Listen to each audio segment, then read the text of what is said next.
Hello again, everybody, and welcome back to another edition of Road Scholar. I'm Chris Joslin, coming to you direct from iLevelLogistics.com, an aggregated informational website designed around transportation, supply chain, logistics, all that kind of thing, but with a design specifically put together with the small business owner in mind. Now, I just wanted to spend a little time today going over an article that I put on iLevel some time ago.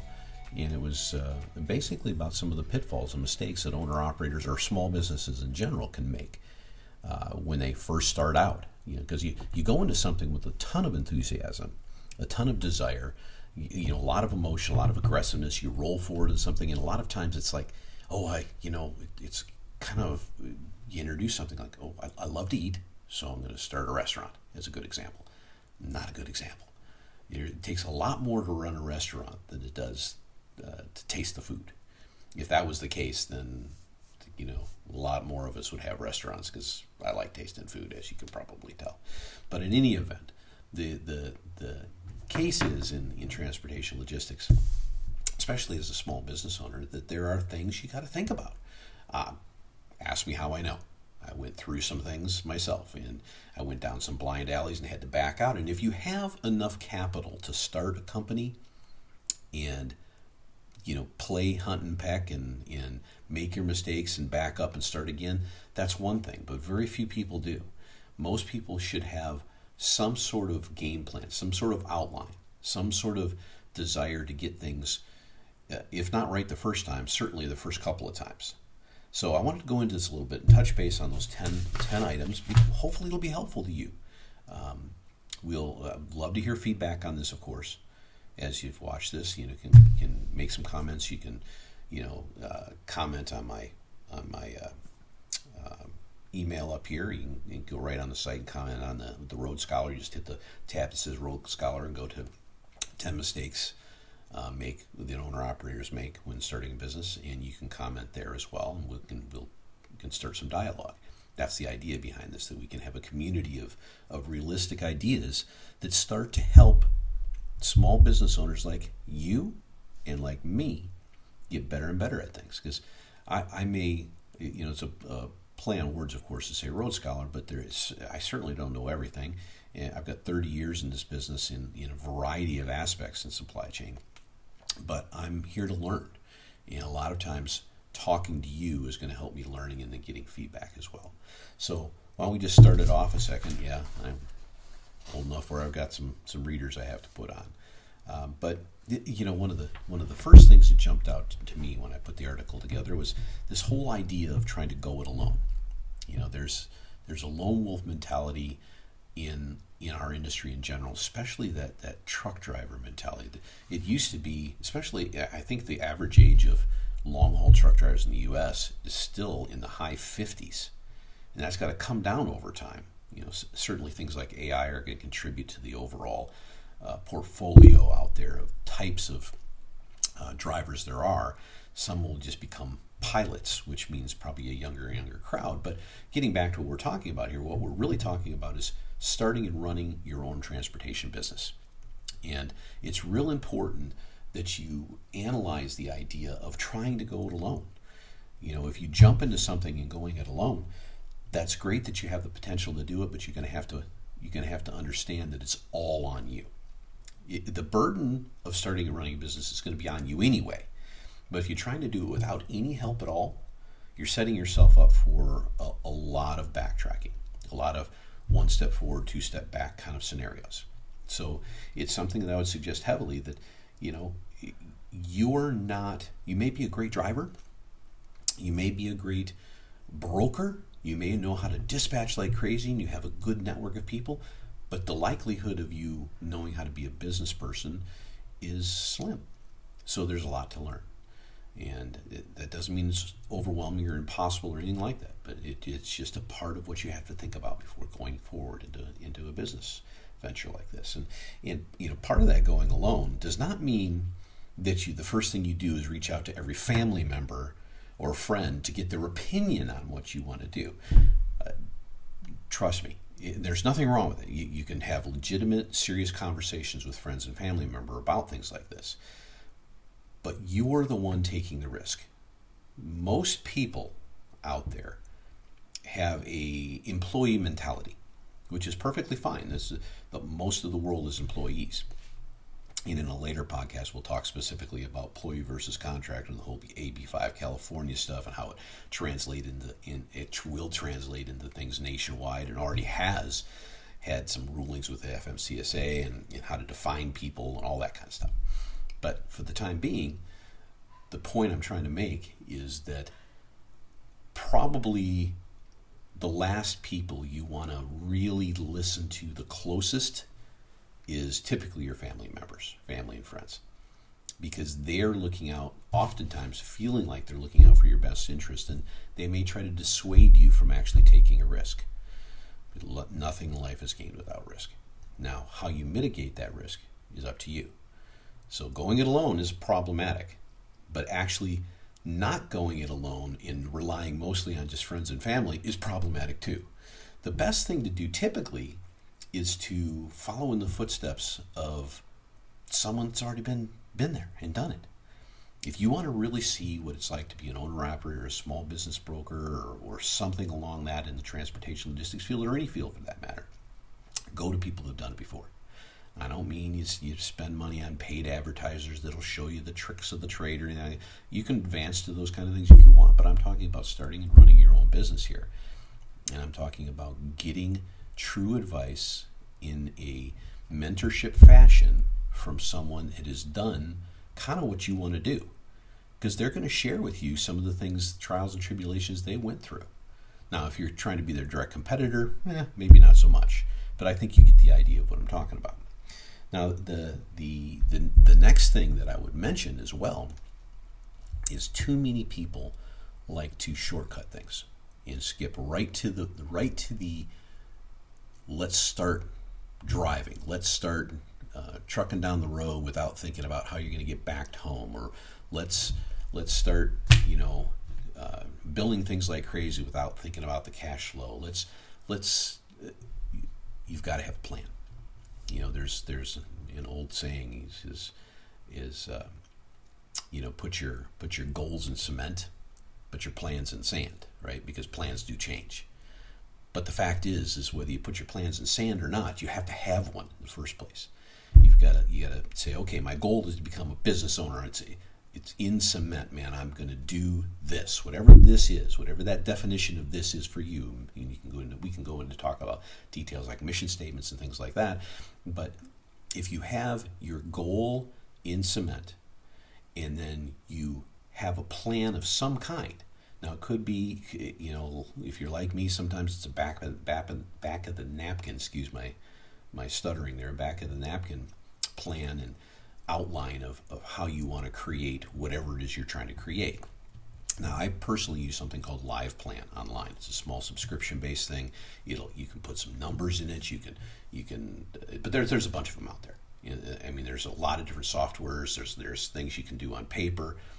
It really depends on how you think. If you're a visual type of person, you want to put things into spreadsheets. There's a lot of different ways. But the reality is you need to have some kind of plan moving forward. That way you have a way to keep yourself in line as well. Because the transportation logistics field is wide open. If you're like me, you have interest in a lot of different facets of it. And it can push you down a rabbit trail very quickly. And unless you have something defining the parameters of what you want to achieve, so here's your goal and here's the parameters, what you want to achieve, here's the outline, here's the plan, you can get outside of that plan and suddenly your costs are running over and everything like that. So again, I'm probably going into this in too much detail, so I want to get up through all 10. That was only number 3. Number 4 is really part of the same thing, but it's failing to plan for adequate cash flow. The killer is even when you're putting a plan together, if you're talking about transactional type of transportation arrangements, you always have to take a look at all your generalized costs. You can look at it in big picture first and get more detail as you go, but you look at your generalized cost of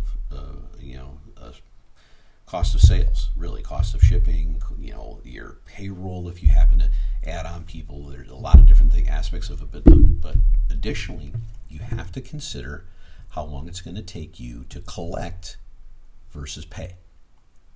Now, that includes pay yourself, and we'll get to that in a minute. But if it takes you an average of 30 days to pay everybody out on a transaction of a few $1,000s, but it takes you 45 to 60 days to collect, well, you're going to be limited in what you can do and the speed in which you can create a business, because your cash flow is on the wrong side of the equation. A lot of people will advance themselves to factoring companies and bank loans and taking out mortgages and borrowing from friends and family and all those kinds of things. And I'm not discouraging any number of things that you can do. But the whole fact is if you have a business plan, and part of that business plan is to adequately plan for cash flow, buffer support of getting enough transactions in to supply yourself with the money needed for M&R on your truck or the lease you might get on this, or whatever the case may be, that is ultimately the most important part, because a lot of us forget that you're not in business. As I like to say to people all the time, I'm not in business as a .org. I'm in business for profit. Now, we can create profit slowly, or we can create it fast. We can create it a lot at a time or a little at a time. And all those things depend on your plan again, but you have to have the cash flow to make that happen. So, that's really, very important. And part of that whole cash flow framework is keeping track of everything. As an individual, we may like to kind of shoot from the hip and just think to ourselves, we got enough money over here and we got enough to pay for that over there, so I'm going to go buy a new car, I'm going to go on that vacation or do this or this. But what you really want to do is you want to be able to budget yourself. And to do that, you have to write down the numbers. When you have expenses and when you have revenues and when you have all the miscellaneous things that affect all of us, both personally and through business, you got to keep track of it. And it's not just for yourself. The first purpose of something like that is, again, to define where you're going, where you want to go to, and making sure you have enough cash to get there, like I just talked about a moment ago. But the second part of this is now businesses are actually considered entities. You'll hear people talk, what is your business entity? Is it an S-Corp? Is it a LLC? Are you a independent contractor? There's all kinds of ways to describe yourself as a business owner, but ultimately a business entity is actually a separate entity from yourself.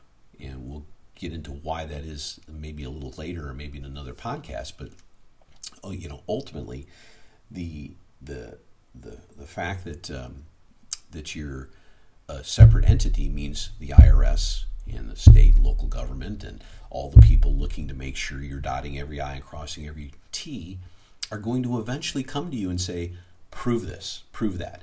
You said you made this much revenue and you had this much cost and this much profit, and Uncle Sam needs their tax bite on that, or the local regional people need to know where your property tax are and how many computers you own and all that kind of stuff.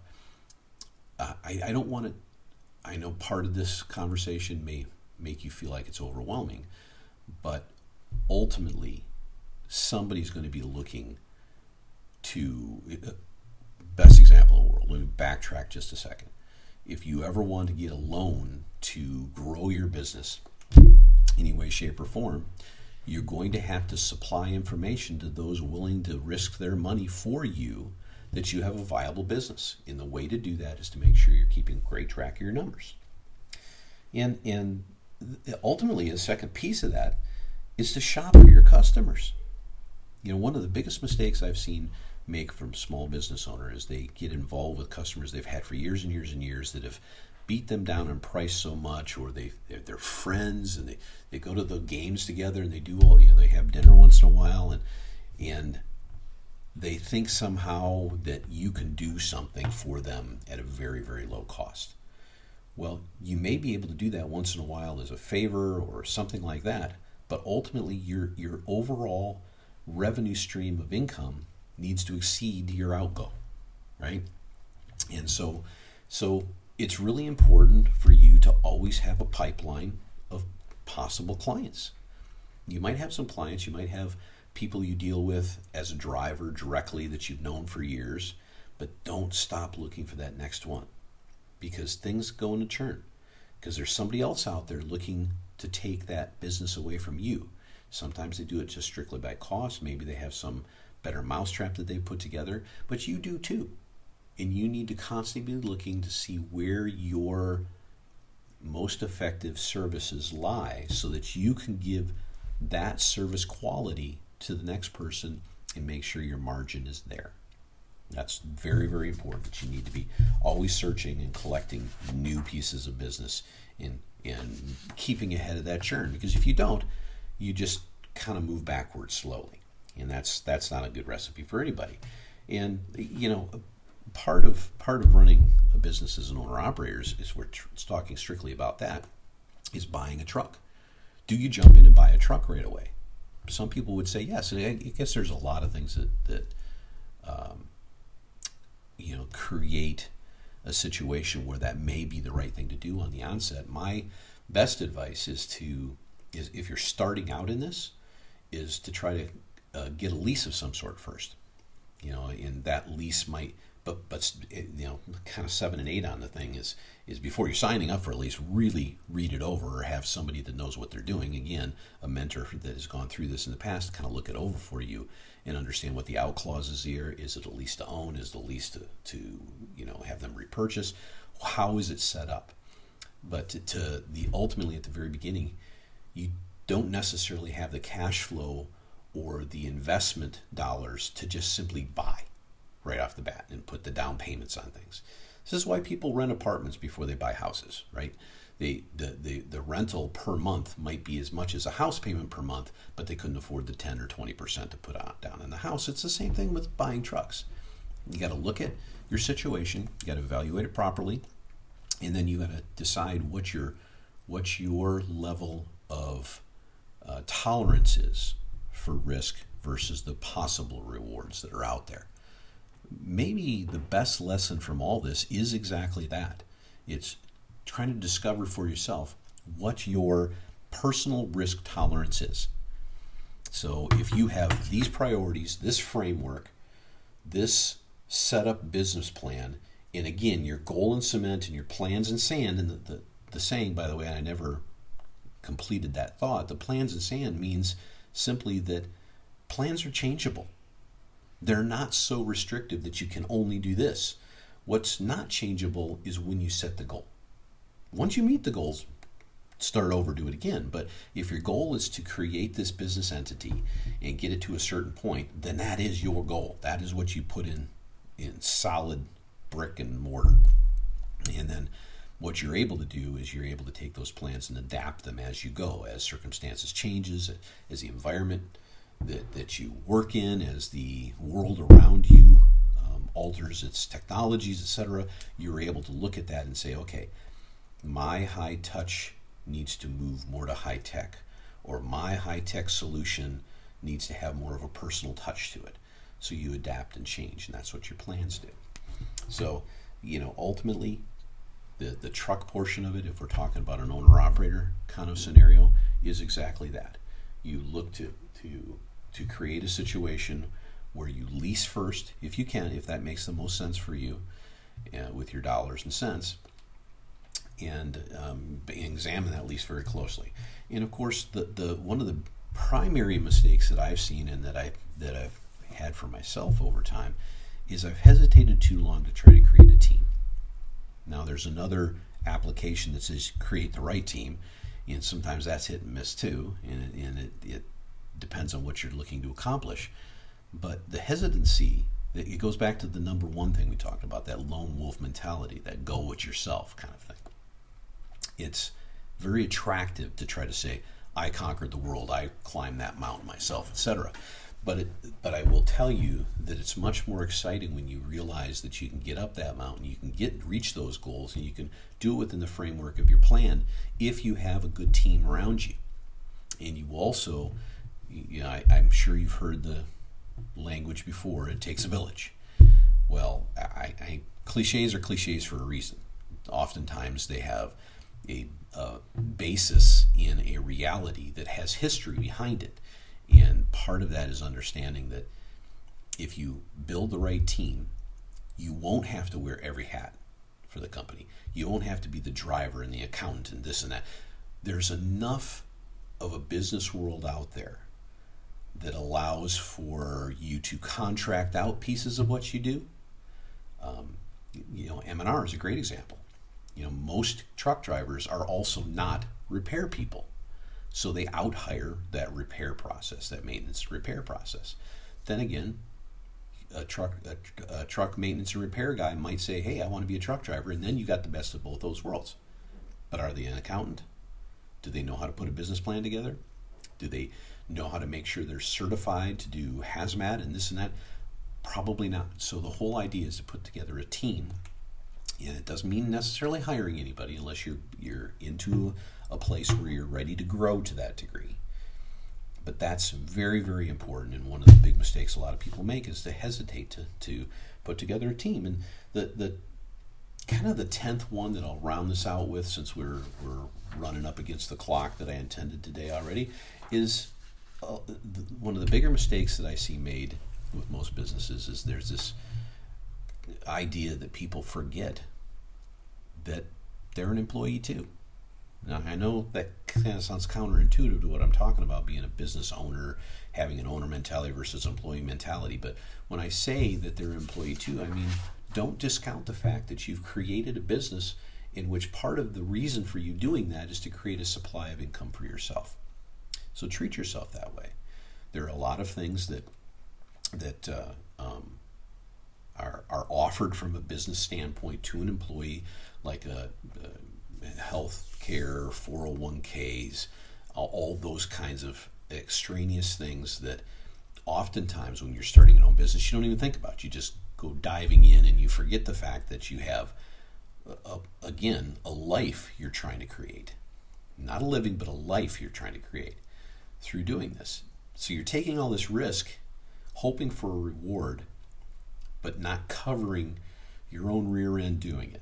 So don't forget that you're part of the equation too, and you're the most important part of the equation. It's great for a person or an entity to help create enough revenue and enough business cash flow stream to start hiring people, to start growing in a geographic or an industry area. But it's quite another if they do it forgetting about themselves while doing it. There's two schools of thought as a business owner. You pay yourself first, you pay yourself last. I'm not going to sit here and tell you which is better, because it really is dependent on, again, the plans you put together, the goals you have, all those kinds of things. But either way, you do get paid. You understand? So make sure that you're doing that. Make sure you're not falling through some of the pitfalls. There's 100 pitfalls. There's also 100 wonderful things that happen from putting yourself out there. In the United States, it's frankly amazing.